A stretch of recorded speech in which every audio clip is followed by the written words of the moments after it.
네, 정권입니다. 네, 양팀입니다. 네, 자 네. 오늘 얘기는 오늘은 이제 바이든 시대 어떻게 맞이할 것인가. 미국 국민의 이제 선택이 드디어 바이든을 선택했어요. 바이든 선택했죠. 네. 그래서 이제 바이든 시대 돼가지고 뭐 여러 가지 이제 얘기를 안 할 수가 없는데 먼저 어쨌든 앞에 트럼프 4년이 있었는데 그 트럼프 4년은 어땠는지. 제가 이제 이거 준비하기 전에 네. 쭉 한번 보니까 뭐 이미 많은 언론에서 뭐 4년 동안에 대한 얘기를 많이 써놨더라고요. 네. 근데 보니까 대부분이 다 뭐냐면 뭐 독선, 뭐 그리고 네. 분열을 조장했다. 네. 그리고 뭐 막판에 또 이제 대선 패배 인정하지도 않고 해가지고 뭐 상당히 어떻게 보면 이제 모양 빠지는 그런 상황을 보여줬잖아요. 네. 그래서 이제 막 그런 얘기들 다 비슷한 얘기들을 좀 했는데 저는 사실 뭐 그 4년에 대한 총평을 이제 우리 나름대로 또 시각에서 해야 되지 않겠습니까? 그렇죠. 해서 봤을 때는 뭐냐면 미국에서 미국 지금 유권자들의 절반은 트럼프에 대해서 잘했다고 얘기하는 사람들이 있어요. 아, 그래요? 네, 그러니까 네. 우리가 지금 느끼기에는 이제 우리는 이제 외국인 입장이니까 네. 지금 바이든 행정부가 출범을 했고 또 이제 그와 같이 이제 뭘 해야 되기 때문에 트럼프에 대해서 뭐 좋게 얘기하는 것보다 나쁘게 얘기하는 게 낫지 않겠습니까만은 지금 이제 바이든이 취임식을 하고 나서 여론조사를 했는데 네. 바이든이 잘할 것이다라고 얘기한 사람이 49%, 네. 그렇지 않다고 얘기한 사람이 50%입니다. 이 허니문 기간이라고 하는 그게 없네요. 네, 그러니까 말하자면 뭐냐면 트럼프가 경제나 이런 부분에 대해서 잘했다고 얘기하는 사람들이 많은 거예요. 네. 특히나 이제 이 백인 노동자들, 네. 우리가 소위 얘기해서 뭐 코카셔스라고 그러나요? 네. 예, 그분들이 이제 트럼프에 대해서 상당히 그 지지를 보내고 있고 지금도 네. 뭐 이런 부분들. 근데 제가 봤을 때는 어쨌든 트럼프 행정부의 4년 동안의 행동의 가장 큰 이제 핵심은 뭐 잘했다 못했다의 개념보다는 핵심은 미국 경제를 다시 살려야 된다. 네. 이런 어떤 기치 아래 상당히 어떤 실리적인 외교를 했고 또 실리적인 경제 네. 정책을 폈다는 거. 이게 어떻게 보면 이제 우리가 지목할 부분이고 또 하나는 뭐냐면 그거에 대해서 이제 익숙하지 않았던 국제사회하고 그리고 또 이제 유럽, 대표적인 게 유럽이죠. 네. 그리고 이제 동맹국들이 거기에 대해서 상당히 그 불협화음을 냈던 시기가 트럼프의 4년의 가장 핵심적인 부분이 아니겠는가 이런 생각이 좀 들어요. 그리고 또 이제 외교도 외교지만 특히 이제 경제 부분 같은 경우 봤을 때도 실제로 어떻게 보면 이제 전통적으로 민주당 세가 강했던 민주당이 우호적이었던 IT, IT 회사들 같은 경우는 트럼프가 상당히 각을 세웠었고 반면에 이제 어떻게 보면 철강이라든지 또는 자동차, 다른 제조업 분야 그리고 또 정유 이런 부분들 같은 경우는 트럼프에게 상당히 지금도 트럼프 있을 때가 좋았다. 정말 트럼프가 이제 내려가니까 어떡하냐. 이제 우린 죽었다. 뭐 이런 얘기를 지금 현지에서 하고 있단 말이에요. 그러니까 어떻게 보면은 실제로 여러분들이 이렇게 생각하셔야 되는데 트럼프를 지지하는 그 업계에 계시는 이제 업계에 있는 그 산업은 대부분 다 고용 창출 효과가 높아요. 그러니까 고용 파급 효과가 높다는 거죠. 뭐 제조업이라 대부분 그러니까 먹고 사는 그러니까 근로자들을 양산해내는 산업들이 많은데 IT나 이런 부분들은 사실 어떻게 보면 아시겠지만 이제 고용 창출 효과가 낮고 오히려 또 다른 이미 일을 하고 있는 사람들의 일자리를 뺏을 수도 있는 거지. 그런 부분들. 그래서 그런 부분들 때문에 트럼프는 상당히 어떻게 보면 4년 동안에 매우 몸살을 앓는 어떤 뭐랄까요, 지지자도 반이고 또 싫어하는 사람도 절반이었다. 이런 어떤 4년을 보냈다고 생각이 듭니다. 퇴임 이후에 트럼프 탄핵된다는 게 이게 어떤 내용이죠? 퇴임이 됐는데 탄핵이 된다? 사실 뭐 이게 이제 미국의 독특한 부분인데 미국이라는 나라는 연방제 국가고 또 상하원이 나눠져 있잖아요. 그 하원이라는 것은 결국은 그러니까 일반 민생을 담당하는 거고 상원이 어떻게 보면 외교하고 이제 법률입니다. 그러니까 미국이라는 나라는 어떻게 보면 이제 수정헌법도 그렇지만 이제 주가 합해지면서 만들어진 나라잖아요. 계속 이제 주가 13개 주에서 이제 50개 주까지 늘어나면서 어떻게 보면 그들이 가장 중요시 여기는 것은 결국 뭐다? 이 연방제를 유지하는 것이 그들의 헌법의 가장 목적이란 말이죠.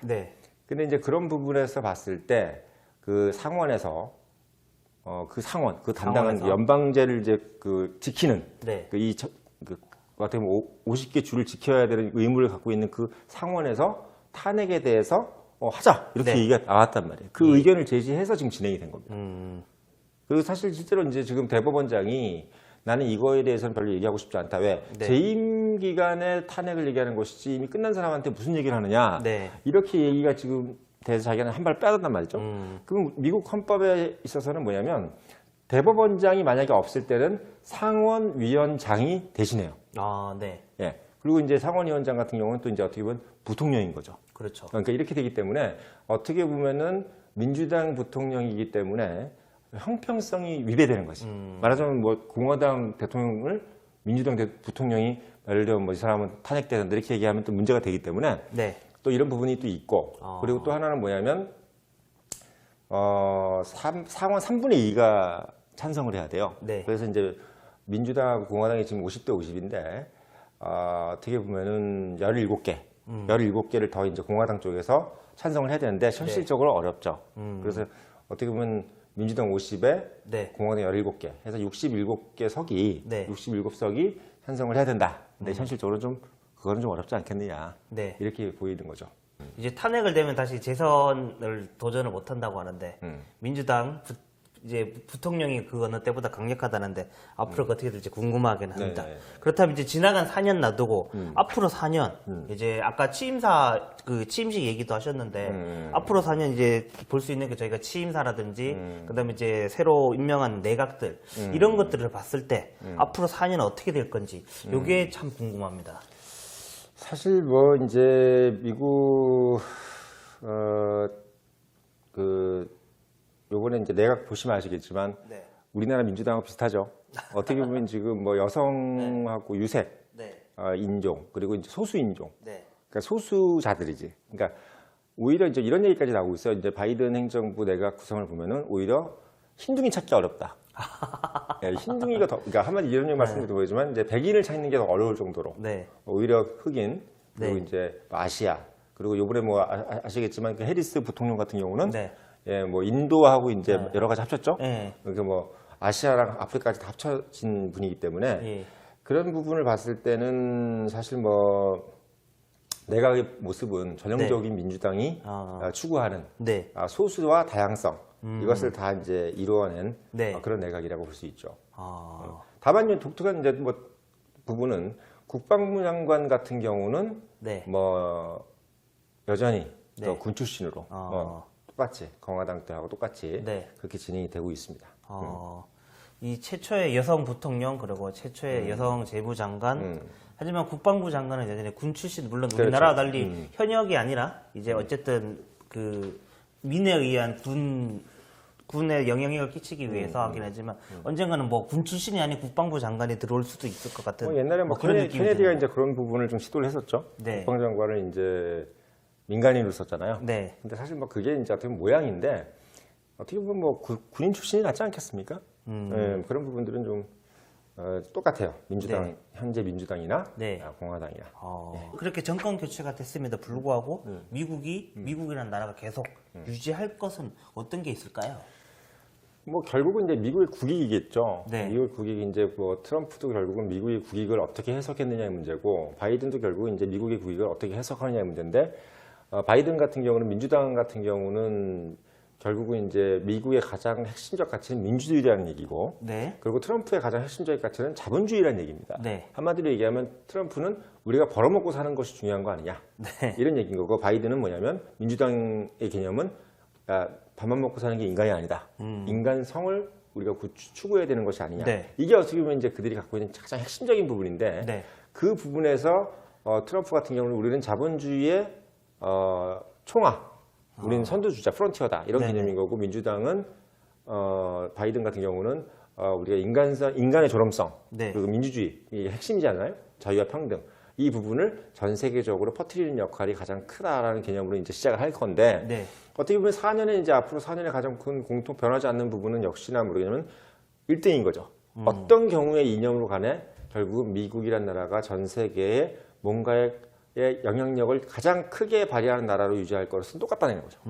그건 트럼프나 바이든이나 같다는 거고 네. 다만 바이든은 다자주의, 소위 얘기해서 이제 여러 명이서 합쳐진 상태에서 내가 그 중에서 왕이 될래, 킹이다 이런 얘기고 트럼프 같은 경우는 뭐 같이 하든 다자 다 필요 없고 네. 결국은 나는 미국은 그냥 최고다. 이런 주의이기 때문에 사실 어떻게 보면 트럼프가 어떻게 보면 진행하는 방식은 전형적인 CEO의 방식이에요. 네.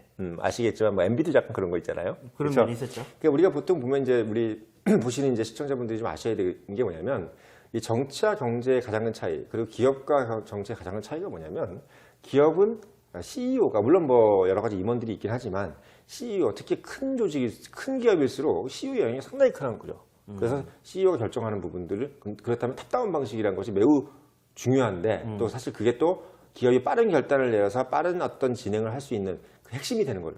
근데 이제 정치라는 거는 서로 간에 이제 합의를 하고 어그리먼트를 하는 게 중요하다. 네. 이런 부분이 있기 때문에 정치의 개념을 트럼프가 잘 몰랐지 않았느냐. 정치의 성질을 잘 몰랐지 않았느냐. 네네. 그러니까 합의하는 부분을 좀 몰랐던 부분.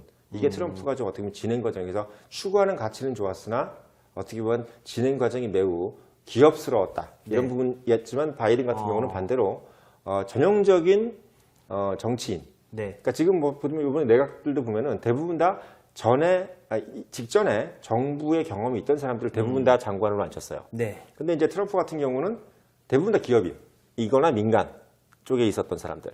그리고 심지어는 뭐 교육부 장관 같은 경우도 트럼프 같은 경우는 뭐 자식을 사립과 학교에 보냈던 사람들만 그렇습니까? 했다는 거죠. 그러니까 어떻게 보면 공교육의 수장으로서 어떻게 보면 공립학교에 이제 자식을 보냈어야 된다. 뭐 이런 얘기들 비판을 많이 받았단 말이에요. 네. 그런 것들이 좀 있었죠. 자, 그러면 사실 뭐 앞에 미국이 어떻게 하든 간에 제일 중요한 거는 우리한테 어떤 영향을 끼치느냐. 뭐 이렇게 바뀌어가지고 한반도에 끼치는 영향. 뭐 제일 크게 뭐 북한과의 관계 생각해 볼 수 있을 거고, 그다음에 이제 경제 이렇게 크게 두 가지 이런 거 생각할 수 있을 텐데, 그러면 한반도에 끼치는 영향하고 우리는 어떻게 해야 되는지 이 점이 마지막으로 궁금하네요. 가장 핵심적인 것은 역시나 이제 방위비 타결입니다. 네. 결국 이제 트럼프가 5배 요구했잖아요. 아우 5배. 근데 우리는 10%를 인상을 요구했고 네. 차이가 너무 많이 났었는데 이거 이제 제일 먼저 바이든 행정부에서 요번에 이제 초대 국무장관 된 분이 이제 블링컨이라는 분이죠. 토니 블링컨. 잘생겼어요. 네. 인물이 잘생겼네요. 잘생겼죠. 엄청 잘생기신 분이신데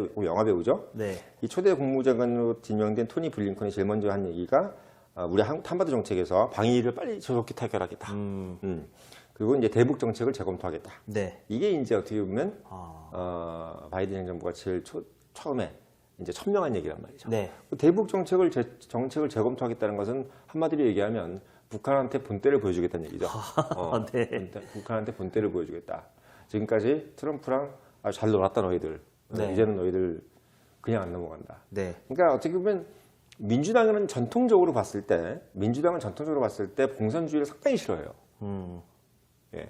공화당의 개념하고 틀립니다. 공화당은 뭘 싫어하냐면 자본주의적 입장에서 공산당을 싫어하는 거예요. 네.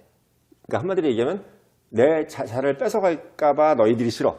이런 네. 거고 민주당은 뭐냐면 너희들이 이념이 싫어. 아. 데모크라시가 아니잖아. 민주주의를 훼손하는 가치야. 네. 너희들은 독재야. 네. 특히 민주당이 싫어하는 게 독재입니다. 아. 근데 이제 우리가 지금 하고 있는 공산주의 국가들이 대부분 다 프롤레타리아 독재잖아요. 네. 그리고 대부분 다 그게 본인들의 이념과 상관없이 1인 권력에 의해서 독재 국가가 되어 있기 때문에 민주당이 제일 싫어하는 어떤 국가 형태가 바로 독재 국가입니다. 그래서 민주당이 정권을 잡으면 공산주의 국가하고 항상 뭐가 나는데 전쟁이 나요. 아이고. 전쟁이 나요. 네. 월남전 때도 존슨이 전쟁을 일으켰죠. 그렇죠. 네, JFK가 죽고 네. 결국 이제 존슨이 전쟁을 일으켰고 그래서 이제 어떻게 보면 73년도에 끝났죠? 74년도에 끝날 때까지 리처드 닉슨이 공화당 출신이에요. 네. 그러니까 공화당이 전쟁을 끝냅니다. 네. 왜? 실리 맞지 않다. 너무 많은 전비가 들어가고 네. 굳이 뭐 이렇게 할 필요 있냐 이런 네. 얘기가 있었단 말이죠. 그러니까 마찬가지로 민주당 정부 같은 경우는 전통적으로 봤을 때 북한에 대해 상당히 제재하려는 쪽이 강해요. 그렇죠. 그리고 클린턴 행정부 민주당 마찬가지 민주당이었죠. 예, 북폭을 예, 하려고 폭격을 했잖아요. 하려고 했었죠. 예, 그러니까 네. 민주당 같은 경우는 때리는 걸 오히려 더 강력하게 주장을 하는 거죠. 이 중동 전쟁을 부시가 일으킨 거하고 틀려요. 중동 전쟁은 그야말로 실리적인 거란 말이죠. 석유, 쿠웨이트 석유. 예, 자원 네. 이런 개념이 있는데 민주당은 그게 아니에요. 우리가 돈이 되고 안 되고가 문제가 아니라 바로 민주주의 가치. 독재 국가는 반드시 때려서 쳐야 된다. 이런 개념이란 말이죠. 예. 아, 그렇군요. 이 지나온 4년 저희가 같이 봐왔고 앞으로 4년 어떻게 다가올지 참 궁금한데 오늘 본부장님께서 이 해안을 주셔가지고 그래도 이제 등대처럼 좀 더 우리가 앞길을 좀 더 밝게 볼 수 있지 않을까. 그리고 앞으로 지나면서 이 본부장님 예측한 게 어느 정도 맞았고 우리가 어느 정도 잘 대응했는지 앞으로 또 저희 방송에서 달아보면 좋겠습니다. 네. 네, 그러면 오늘은 여기까지 하겠습니다.